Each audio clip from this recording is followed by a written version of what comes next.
how to grow higher levels of trust with others. That's what we're going to talk about in this video.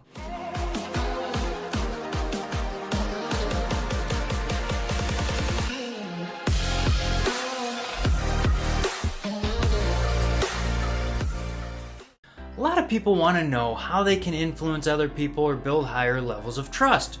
Well, there's a lot that goes into trust. The first thing, though, to note is that trust is a long-term play. It's like a marathon, not a sprint. Unless you're in a life and death situation, then trust is pretty quick. But by and large, trust is actually a long-term play. We need to think of it as a marathon.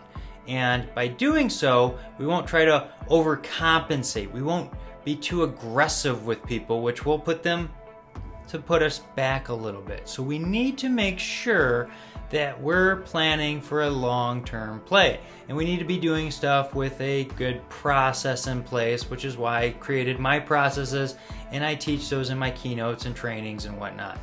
But to do that, we need to be building trust, and that's why I created the trust equation, which there's other videos on this channel that will help you with that trust. But one key variable I want to talk about is this selfishness that is a part of the trust equation.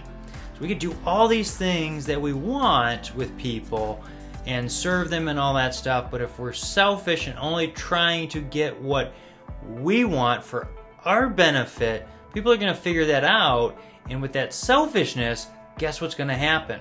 They're not going to trust us. They're not going to grow levels of trust. Actually, it will reduce trust levels. And so that relationship that was once pretty close will start moving further away. So we need to make sure that we're not being too selfish in the relationship. We need to give as much as we take out of the relationship. It's kind of like a bank account. If you take too much out, what happens? They start fining you.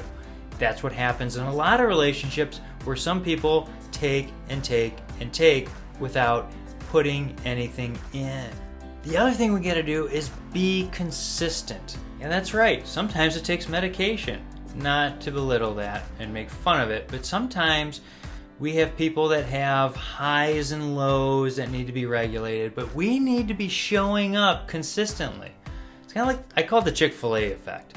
People will sit in lines because they know the kind of service they're going to get all over the country for Chick-fil-A. It's the same great service and decent food that they're going to get, so they expect it because it's consistent. If we consistently show up in the same frame, people build levels of trust with us, and it's a stronger foundation. So we need to be as consistent as possible. People that are like going these crazy highs and explosive, like kind of, they're just so happy, and then the next day they're very sad and gloomy. That's hard to be consistent and build levels of trust. We should also look at going and doing things with people. That could be escape rooms or different kind of events, or building things for a charity, or doing something together that builds bonds together. Men typically will bond over different kind of events and build higher levels of trust with people. To do that, that's how they're wired. Women go and gather together and hang out and build relationships, which builds trust up by being consistently showing up.